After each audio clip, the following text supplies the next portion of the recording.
Lembro-me da minha colega de quarto da faculdade dizendo: sua vida parece um filme, mas ela não entendia o horror de ver o próprio corpo estrelando um filme do qual sua mente não concordou em participar.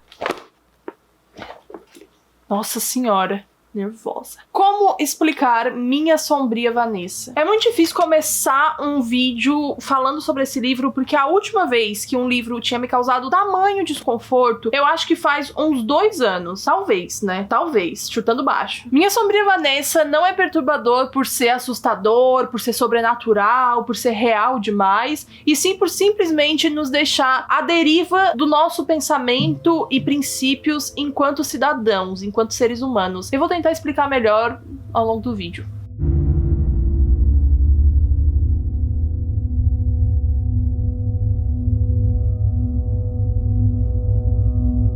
Antes de começar, aviso básico para adquirir o livro, o link vai estar aqui embaixo na descrição. Se você adquirir, inclusive, me marca lá no Instagram, nos stories, que eu tô sempre de olho. E aqui no vídeo vai ter conteúdo sensível, então quero deixar um aviso de gatilho em relação à pedofilia e relacionamento abusivo. Se você se sente fragilizado com esses assuntos, não recomendo que assista ao vídeo. E vamos lá então. Nesse livro nós vamos conhecer a história da Vanessa Y em 2 momentos da vida dela, no ano de 2000 e no ano de 2017. Primeiro, em 2000, ela tá com 15 anos e depois com 32. Os capítulos são alternados entre passado e presente, e quando o livro começa, de cara a gente já ouve a Vanessa falar sobre uma acusação de abuso sexual que estava movimentando as redes sociais e pautando vários protestos virtuais e presenciais também, né? Ela acompanha tudo virtualmente por um post no Facebook e tem muito a ver também com o movimento Me Too num todo. Toda a narrativa é feita em primeira pessoa, portanto a gente conhece a Vanessa no íntimo, e é importante que fique avisado que isso nem sempre vai ser algo satisfatório pro leitor. Indo então pra Vanessa dos anos 2000, a gente sabe que ela tá estudando num colégio interno, ou seja, existem muitas regras, e muitas regras rígidas mesmo, mas essas regras nunca foram problema pra Vanessa, porque ela era uma aluna regular e sem amigos. A única amiga que ela tinha, e que não é assim tão explicado também muito bem no livro, é uma amiga que não fala mais com ela, e a gente não sabe o porquê, pelo menos até ali a metade.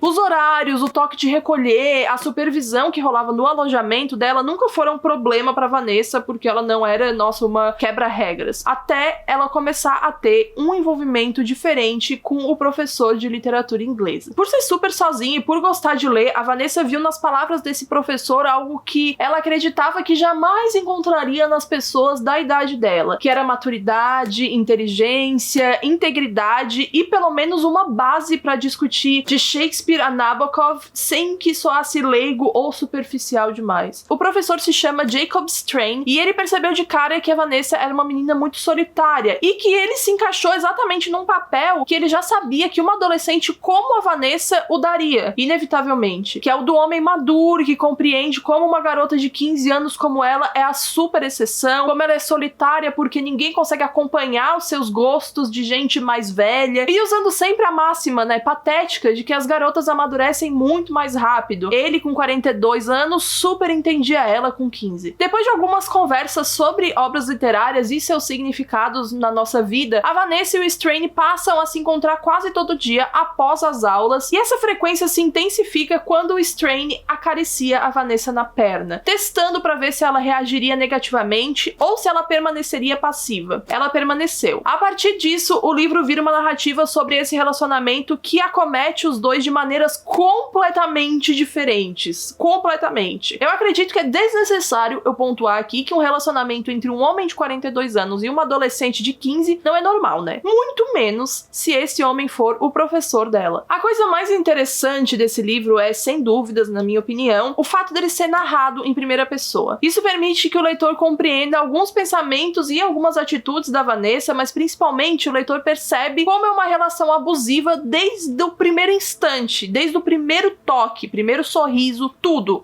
premeditado. E você vai saber disso também, mas precisa ler com muita atenção, porque quando um homem de 42 anos toca uma garota de 15 e diz que o corpo dela é maleável, ele transforma a passividade da garota num elogio, em algo precioso e raro. E não é. Quando ele a vigia o tempo inteiro, enquanto ela tá no colégio, até mesmo no alojamento, ele tenta fazê-la acreditar que a opressão é lisonjeira, e ela não é. Quando ele manipula a solidão de uma adolescente adolescente, a fazendo crer que isso a deixava única. Quando ele se deita ao lado de uma adolescente virgem e desacordada e toca o corpo dela enquanto ele tá nu, isso não é romantismo, isso não é amor, isso não é fetiche.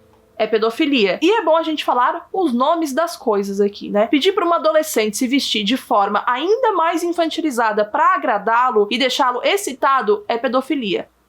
Tô nervosa. Desde o primeiro momento, na primeira interação, o Strand começa a moldar a Vanessa da melhor forma pra ele. Conscientemente ele proíbe qualquer experiência adolescente que ela possa vir a ter. Qualquer pensamento comum de uma garota de 15 anos passa a ser lido como imaturidade, como infantil demais pra ele e pra ela também. E ele sabia que ela era super madura, que ela só agia como uma menina má quando ela queria provar algo pra ele. Absolutamente tudo passa a ser sobre ele, porque ele sabe que quanto mais ele perpetua a ideia de que a Vanessa é uma menina muito madura e muito à frente da própria idade, mas ele a convence gradualmente, dia após dia, de que só um homem como ele pode amá-la, quando na verdade ela não experiencia amor nenhum com ele, somente uma obsessão predatória. E é claro, com essa manipulação ela começa a se enxergar como uma menina mulher que é digna do amor de um homem mais velho, que é tão única para a própria idade que outros adolescentes não perceberiam isso. Somente o Strand percebe como ela é excepcional. E esse relacionamento passa a ser irresistível pra ela, porque o Strand faz parecer que tudo é sobre a Vanessa, pra ela, né? E é isso que uma adolescente como ela queria. Mas, na verdade, esse é só um modus operandi comum de um pedófilo como ele. Entre elogios proferidos com adjetivos difíceis e incomuns no idioma para parecerem impressionantes aos olhos da Vanessa, o Strand também toma um tempo pra fazer o terror psicológico que ele sabe que precisa fazer, porque caso contrário seria tudo descoberto e ele poderia ser preso. Ele disfarça esse terrorismo, ele manipula a ponto de parecer um conselho de alguém mais velho, alguém mais vivido, afirmar, por exemplo, que caso a Vanessa falasse minimamente sobre o relacionamento com qualquer pessoa, ela poderia ir para um lar adotivo, ficando sob tutela do Estado, porque os seus pais seriam considerados negligentes demais, e esse era só um exemplo de como o Strand usa a maior fraqueza da Vanessa, que é a solidão dela, contra ela mesma a fim de favorecê-lo, né? E quando ela só aparenta brevemente estar assustada com tudo aquilo, porque ele percebe que por um momento ele perdeu demais a mão e fez um terrorismo muito grande, ele ameniza o terror que acabou de instaurar, falando que tá tudo bem, que só aconteceria caso ela se comportasse como uma criança, que ele sabe que ela não é e que ela nunca falaria isso pra ninguém, porque ela é uma mulher mesmo e ela é muito madura. Eu sei que é inevitável comparar a Minha Sombria Vanessa a Lolita, mas é importante dizer que as obras só têm uma semelhança nas suas essências e por tratarem de um assunto ainda pouco discutido até hoje, como a pedofilia, mas elas não são parecidas em muito mais coisa, muito menos na escrita. Não é por acaso que Lolita também é o livro favorito da Vanessa e que o Strand, inclusive, a ajuda a interpretá-lo como se fosse uma história de amor, coisa que até hoje muita gente ainda acha que é, né? Que Lolita é uma história de amor. A Vanessa chega a comparar o Humbert,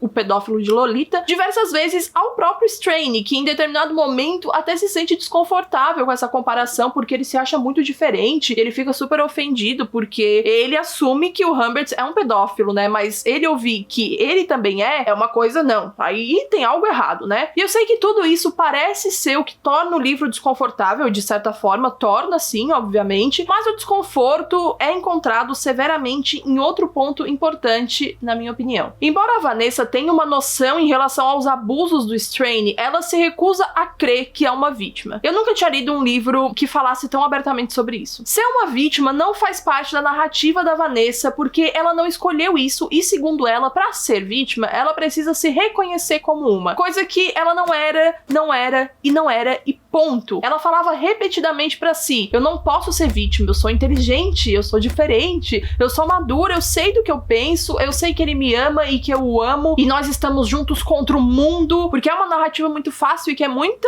usada também nessa relação, que tem uma manipulação psicológica, porque se ele chega e fala: nossa, o mundo inteiro vai ser contra a gente, mas nós nos uniremos e seremos contra o mundo, porque realmente é um absurdo não quererem normalizar o nosso amor, que não é amor, né? E ela dizia que não era vítima, mesmo sabendo que a relação era estranha e incomum. Em diversos momentos ela chega a apontar isso, não literalmente às vezes, mas passa aquele momento, aquele devaneio pela cabeça dela. E a Vanessa, ela não mente só pros outros, né, em ordem de manter esse relacionamento, essa narrativa. Ela mente pra si, principalmente, ao recusar a realidade só porque ela não é fácil de se conviver. Ao crer firmemente que outras vítimas exageravam, que não entendiam os próprios relacionamentos e etc. E ao ignorar sua consciência, ele dizendo que ela não era excepcional porque quem a manipulava pra acreditar nessa narrativa era um pedófilo que, como sempre, fazia a sua vítima crer que ele era a exceção da regra, tanto quanto ela era a exceção da regra em relação à idade, né, as meninas da idade dela. Que ele jamais poderia ser como todos os outros, que ele enxergou nela uma aura adulta, uma maturidade que todas as outras adolescentes não tinham, porque, como ele dizia, as garotas amadurecem mais rápido. Não, as garotas não amadurecem mais rápido. Elas são forçadas a isso porque existe gente, até hoje, que perpetua a ideia de que o homem é um menino até os 30 anos de idade. E quando ele passa dos 40, ele é velho demais para ser responsabilizado por certos atos. Minha Sombria Vanessa se tornou um dos meus livros favoritos do ano, embora eu tenha noção de que ele não é pra qualquer um. Saiba disso, tá? É uma história sobre moralidade, ingenuidade, consentimento, obsessão, manipulação psicológica e danos, traumas irreparáveis que moldam a vida de uma mulher que foi abusada. É uma história sobre todas essas coisas, mas não esqueça nem por um segundo que não é uma história sobre amor ou de amor.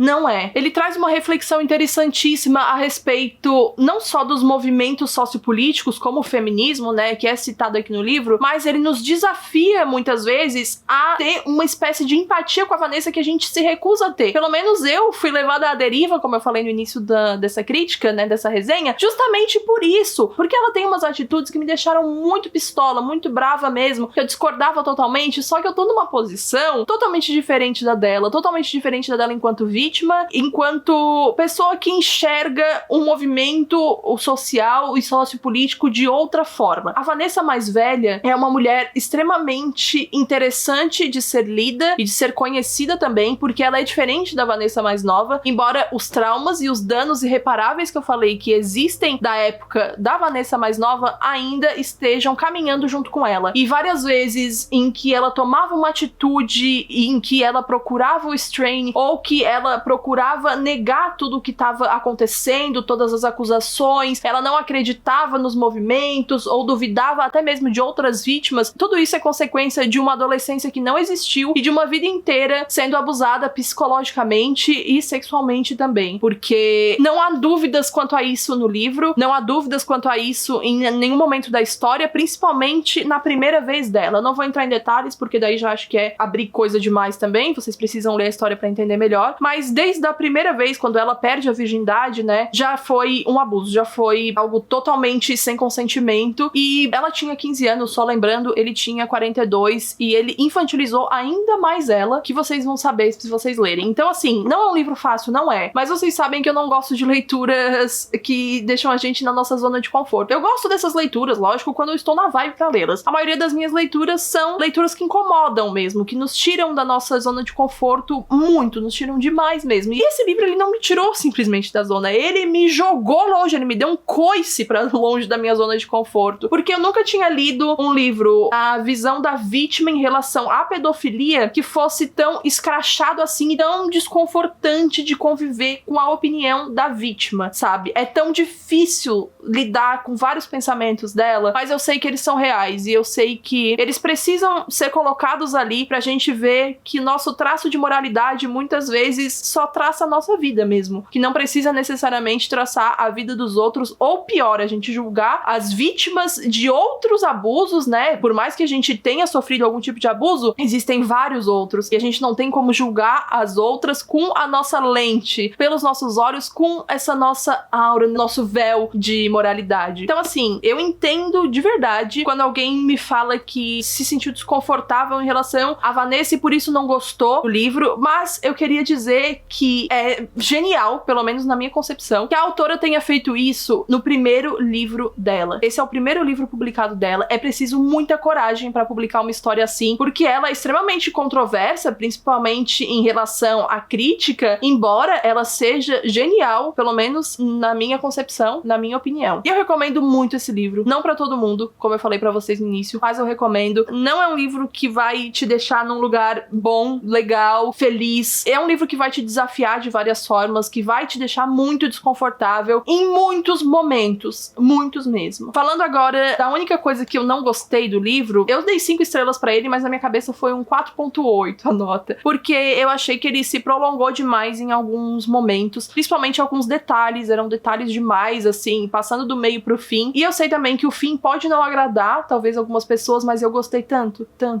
Eu achei que era o fim que essa história tinha que ter, sabe, na minha cabeça. E eu tô extremamente apaixonada pela escrita dessa autora também. Como vocês podem ver, essa daqui é uma prova de leitura antecipada, essa não é a capa mesmo. O livro que foi publicado aqui no Brasil pela Intrínseca tem essa capa aqui que está atrás de mim, e é linda também, maravilhosa. Eu gosto muito das duas capas, eu acho que essa daqui nem foi uma capa pensada, foi só um, tem que fazer a prova antecipada, manda lá e é isso, mas eu achei ela incrível, principalmente porque, eu acho que não vai dar pra ver, mas tem uns detalhezinhos aqui como se fosse riscado, e isso tem tudo a ver com a história. E aqui atrás, mais ainda, que tá escrito: eu tinha 15 anos, ele 42, esta não é uma história de amor. Na edição finalizada mesmo, só tem escrito: esta não é uma história de amor. E eu acho extremamente importante que a editora deixe bem claro, tanto aqui na quarta capa, quanto na divulgação mesmo, em relação a essa história, porque a gente já tá cansado de ficar falando o tempo inteiro de Lolita, né, que não é uma história de amor, que até hoje as pessoas ainda assumem que é romântica a história, que é um amor não compreendido. Não, gente, não é um amor não compreendido,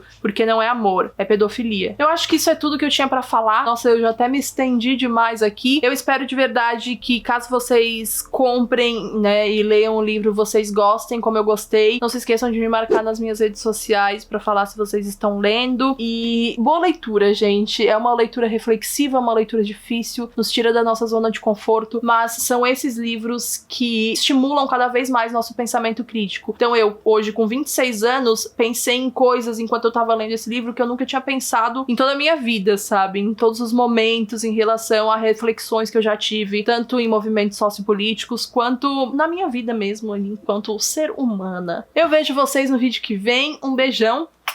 Tchau!